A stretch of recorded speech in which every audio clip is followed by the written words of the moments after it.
ناظرین، آج میں آپ کے سامنے نبی صلی اللہ علیہ وآلہ وسلم کی وفات سے پہلے کا واقعہ بیان کروں گی۔ اس لیے آپ سے گزارش ہے کہ آپ اس ویڈیو کو پورا سکون و اطمینان کے ساتھ سنیے گا۔ انشاءاللہ آپ کا ایمان تازہ ہو جائے گا۔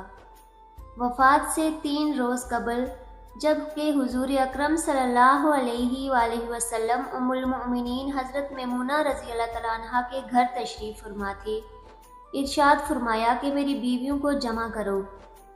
تمام ازواج مطہرات جمع ہو گئیں تو حضور اکرم صلی اللہ علیہ وآلہ وسلم نے دریافت فرمایا، کیا تم سب مجھے اجازت دیتی ہو کہ بیماری کے دن میں عائشہ رضی اللہ تعالیٰ عنہ کے ہاں گزار لوں؟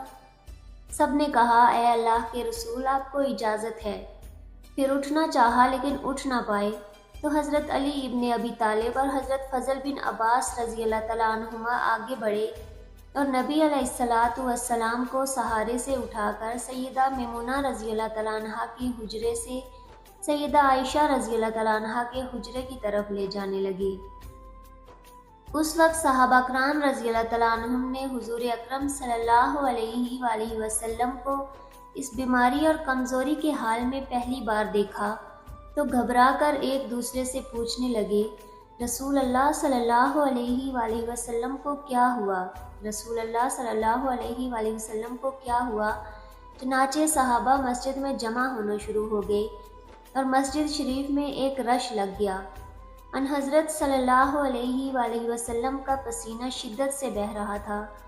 حضرت عائشہ رضی اللہ تعالیٰ عنہ فرماتی ہیں کہ میں نے اپنی زندگی میں کسی کا اتنا پسینہ بہتے نہیں دیکھا، اور فرماتی ہیں میں رسول اللہ صلی اللہ علیہ وآلہ وسلم کے دست مبارک کو پکڑتی اور اسی کو چہرہ اقدس پر پھیرتی، کیونکہ نبی علیہ السلام کا ہاتھ میرے ہاتھ سے کہیں زیادہ محترم اور پاکیزہ تھا۔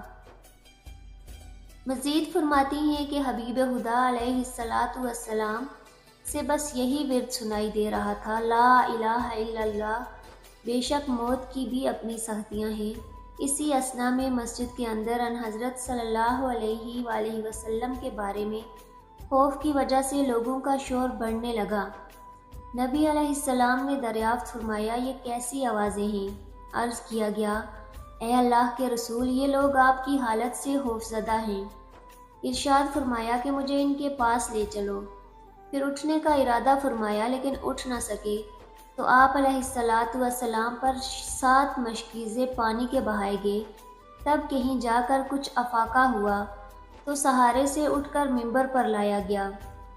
یہ رسول اللہ صلی اللہ علیہ وآلہ وسلم کا آخری خطبہ تھا اور آپ علیہ السلام کے آخری کلمات تھے۔ فرمایا، اے لوگو، شاید تمہیں میری موت کا خوف ہے؟ سب نے کہا، جی ہاں اے اللہ کے رسول۔ ارشاد فرمایا، اے لوگو، تم سے میری ملاقات کی جگہ دنیا نہیں، تم سے میری ملاقات کی جگہ حوض کوثر ہے۔ خدا کی قسم، گویا کہ میں یہیں سے اسے حوض کوثر کو دیکھ رہا ہوں۔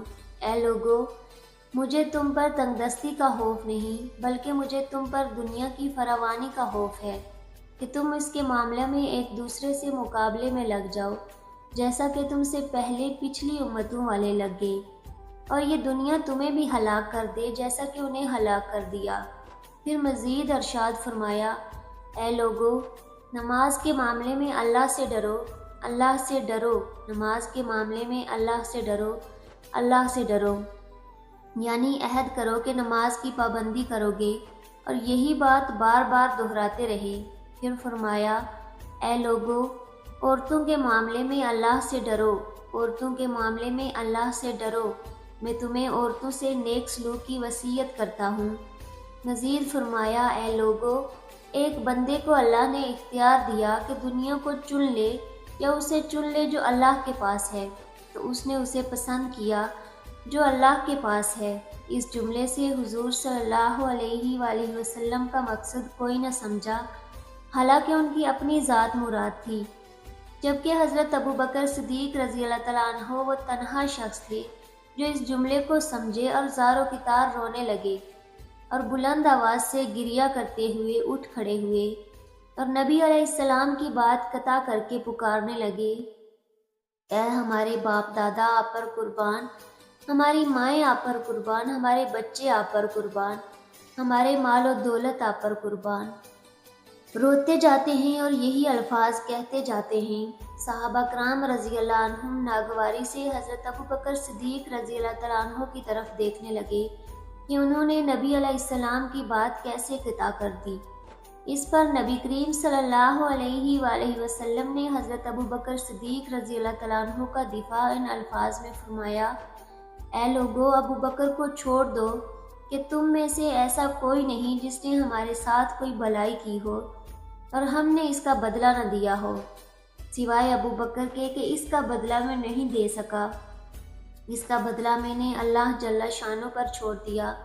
مسجد نبوی میں کھلنے والے تمام دروازے بند کر دیے جائیں، سوائے ابوبکر کے دروازے کے جو کبھی بند نہ ہوگا۔ آخر میں اپنی وفات سے قبل مسلمانوں کے لیے آخری دعا کے طور پر ارشاد فرمایا: اللہ تمہیں ٹھکانہ دے، تمہاری حفاظت کرے، تمہاری مدد کرے، تمہاری تائید کرے۔ اور آخری بات جو منبر سے اترنے سے پہلے امت کو مخاطب کر کے ارشاد فرمائی وہ یہ کہ اے لوگو، قیامت تک آنے والے میرے ہر ایک امتی کو میرا سلام پہنچا دینا۔ پھر ان حضرت صلی اللہ علیہ وآلہ وسلم کو دوبارہ سہارے سے اٹھا کر گھر لے جایا گیا۔ اسی اثنا میں حضرت عبد الرحمن بن ابی بکر رضی اللہ تعالیٰ عنہ خدمت اقدس میں حاضر ہوئے اور ان کے ہاتھ میں مسواک تھی۔ نبی اکرم صلی اللہ علیہ وآلہ وسلم مسواک کو دیکھنے لگے لیکن شدت مرض کی وجہ سے طلب نہ کر پائے۔ چنانچہ سیدہ عائشہ رضی اللہ تعالیٰ عنہ حضور اکرم صلی اللہ علیہ وآلہ وسلم کے دیکھنے سے سمجھ گئیں اور انہوں نے حضرت عبد الرحمن رضی اللہ تعالیٰ عنہ سے مسواک لے لی، نبی کریم صلی اللہ علیہ وآلہ وسلم کے دہن مبارک میں رکھ دی، لیکن حضور صلی اللہ علیہ وآلہ وسلم اسے استعمال نہ کر پائے تو سیدہ عائشہ رضی اللہ تعالیٰ عنہ نے حضور اکرم صلی اللہ علیہ وآلہ وسلم سے مسواک لے کر اپنے منہ سے نرم کی اور پھر حضور نبی کریم صلی اللہ علیہ وآلہ وسلم کو لوٹا دی تاکہ دہن مبارک اس سے تر رہیں۔ فرماتی ہیں آخری چیز جو نبی کریم صلی اللہ علیہ وآلہ وسلم کے پیٹ میں گئی وہ میرا لاب تھا، اور یہ اللہ تبارک و تعالیٰ کا مجھ پر فضل ہی تھا کہ اس نے وصال سے قبل میرا اور نبی کریم صلی اللہ علیہ وآلہ وسلم کا لاب دہن یکجا کر دیا۔ ام المؤمنین حضرت عائشہ صدیقہ رضی اللہ تعالیٰ عنہ مزید ارشاد فرماتی ہیں: پھر آپ صلی اللہ علیہ وآلہ وسلم کی بیٹی فاطمہ تشریف لائیں اور آتے ہی رو پڑیں کہ نبی کریم صلی اللہ علیہ وآلہ وسلم اٹھ نہ سکے، کیونکہ نبی کریم صلی اللہ علیہ وآلہ وسلم کا معمول تھا کہ جب بھی فاطمہ رضی اللہ تعالیٰ عنہ تشریف لاتی حضور اکرم صلی اللہ علیہ وآلہ وسلم ان کے ماتھے پر بوسہ دیتے تھے۔ حضور صلی اللہ علیہ وآلہ وسلم نے فرمایا: اے فاطمہ قریب آ جاؤ۔ پھر حضور صلی اللہ علیہ وآلہ وسلم نے ان کے کان میں کوئی بات کہی تو حضرت فاطمہ اور زیادہ رونے لگیں۔ انہیں اسی طرح روتا دیکھ کر حضور صلی اللہ علیہ وآلہ وسلم نے پھر فرمایا: اے فاطمہ قریب آؤ۔ دوبارہ ان کے کان میں کوئی بات ارشاد فرمائی تو وہ خوش ہونے لگی۔ حضور اکرم صلی اللہ علیہ وآلہ وسلم کے وصال کے بعد میں نے سیدہ فاطمہ رضی اللہ تعالیٰ عنہ سے پوچھا تھا کہ وہ کیا بات تھی جس پر روئیں اور پھر خوشی اظہار کیا۔ سیدہ فاطمہ رضی اللہ تعالیٰ عنہ کہنے لگیں کہ پہلے بار جب میں قریب ہوئی تو فرمایا: فاطمہ میں آج رات اس دنیا سے کوچ کرنے والا ہوں، جس پر میں رو دی۔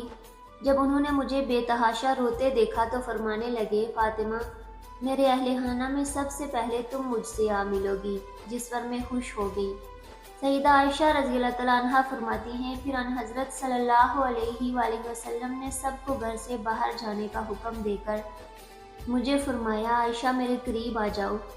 ان حضرت صلی اللہ علیہ وآلہ وسلم نے اپنی زوجہ مطہرہ کے سینے پر ٹیک لگائی اور ہاتھ آسمان کی طرف بلند کر کے فرمانے لگے: مجھے وہ اعلیٰ عمدہ رفاقت پسند ہے، میں اللہ کے انبیاء، صدیقین، شہداء اور صالحین کی رفاقت کو اختیار کرتا ہوں۔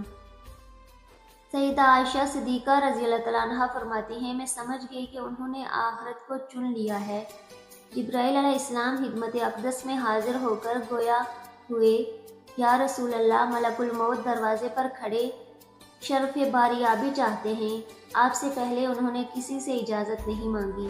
آپ علیہ الصلاۃ والسلام نے فرمایا، جبرائیل اسے آنے دو۔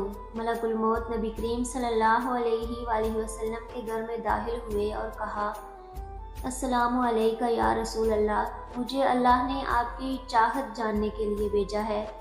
کیا آپ دنیا میں ہی رہنا چاہتے ہیں یا اللہ سبحانہ تعالیٰ کے پاس جانا پسند کرتے ہیں؟ فرمایا، مجھے اعلیٰ و عمدہ رفاقت پسند ہے، مجھے اعلیٰ و عمدہ رفاقت پسند ہے۔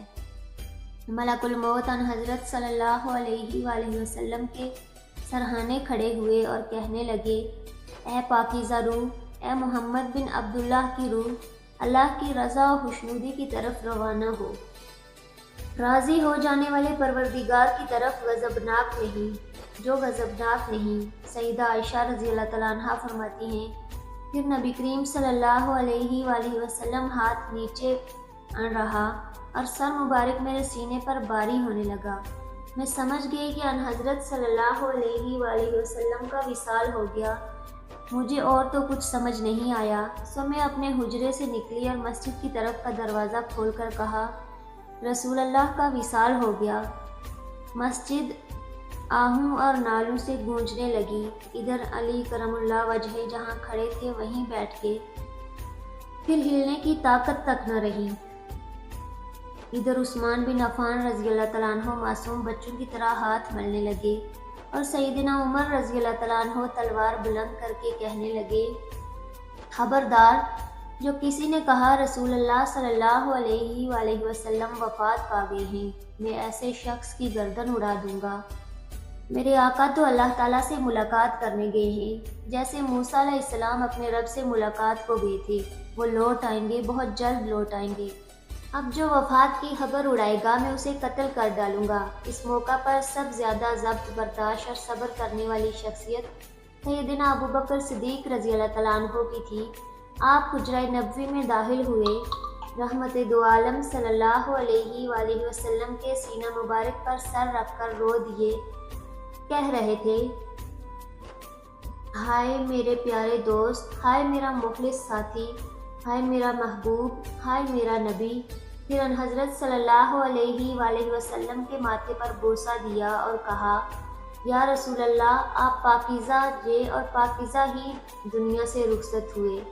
سیدنا ابو بکر رضی اللہ تعالیٰ عنہ باہر آئے اور خطبہ دیا، جو شخص محمد صلی اللہ علیہ وآلہ وسلم کی عبادت کرتا ہے سن رکھے، ان حضرت صلی اللہ علیہ وآلہ وسلم کا وصال ہو گیا، اور جو اللہ کی عبادت کرتا ہے وہ جان لے کہ اللہ تعالیٰ کی ذات ہمیشہ زندگی والی ہے، جسے موت نہیں۔ سیدنا عمر رضی اللہ تعالیٰ عنہ کے ہاتھ سے تلوار گر گئی۔ عمر رضی اللہ تعالیٰ عنہ فرماتے ہیں، پھر میں کوئی تنہائی کی جگہ تلاش کرنے لگا جہاں اکیلا بیٹھ کر روں۔ ان حضرت صلی اللہ علیہ وآلہ وسلم کی تدفین کر دی گئی۔ سیدہ فاطمہ رضی اللہ تعالیٰ عنہ فرماتی ہیں، تم نے کیسے گوارا کر لیا کہ نبی علیہ السلام کے چہرہ انور پر مٹی ڈالو؟ پھر کہنے لگی، ہائے میرے پیارے بابا جان کہ اپنے رب کے بلاوے پر چل دیے، ہائے میرے پیارے بابا جان کے جنت الفردوس میں اپنے ٹھکانے کو پہنچ گئے، میرے پیارے بابا جان کہ ہم جبریل کو ان کے آنے کی خبر دیتے ہیں۔ اللہم صلی علی محمد کما